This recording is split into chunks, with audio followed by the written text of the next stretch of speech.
Gloriosam Reginam is an apostolic letter of Pope Pius XII to the Polish episcopate to protest against the persecution of the Church in Poland, and to commemorate the 300th anniversary of Jasna Góra, the Polish sanctuary of the Virgin Mary, the invincible Mother of God, who watches over the freedom for Poland, will most certainly assist. Gloriosam Reginam begins with a review of the historic attachment of the Polish faithful to the Virgin Mary. She in turn was pleased to always assist the Polish people.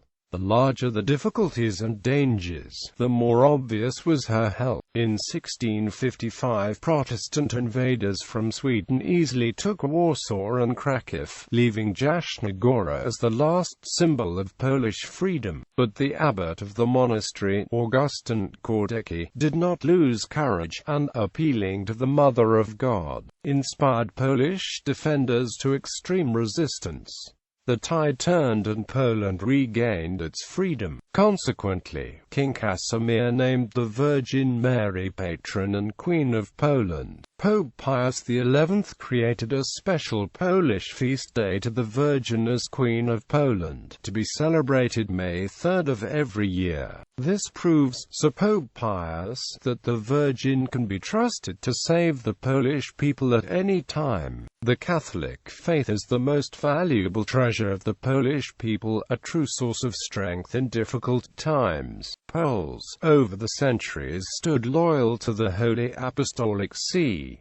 Poles withstand the subtle and not so subtle advances of atheist propaganda. Poles are not afraid in heavy storms. They maintain their calmness, firmness and dignity, trusting in the Most High and Eternal God, to whom nothing is impossible. He subdues in short time and with modest means, everything and everybody powerful and arrogant.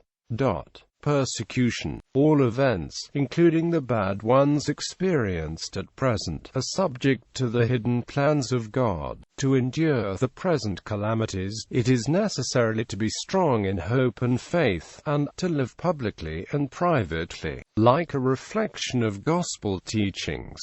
Pope Pius suggests to his readers to look up to the powerful Virgin, in case they are afraid. The Most Blessed Mother will never abandon her faithful and beloved Polish people. The Pope reminds his readers that he castigated anti-Christian religious persecutions many times before. The persecution got worse, not only in Poland but in other countries too. Priests and bishops are incarcerated under most awful circumstances, or they are under house arrest, unable to be pastorally active. Religious were forced to leave the houses. Catholic organizations were dissolved. All Catholic media closed. Catholic schools closed or robbed of the rights. We paternally hug all these brothers and sons of ours, so dear to us, because they suffer innocently for truth and justice. And once again we recommend them and all their intentions most ardently to our Lord God, the most generous source of consolation and eternal rewards.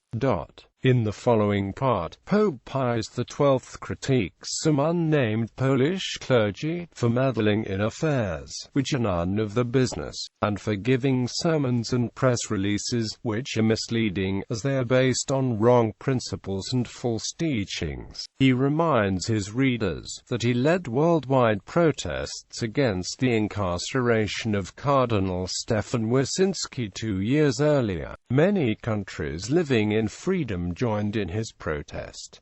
But Polish bishops are still incarcerated or kept from their offices. The invincible Mother of God who watches over the freedom for Poland will most certainly assist. The Pope concludes, it is most justified to memorialize her and thank her for their liberation from the most terrible occupation. Pope Pius XII concludes his letter with his best wishes to Poles all over the world, and his apostolic blessing.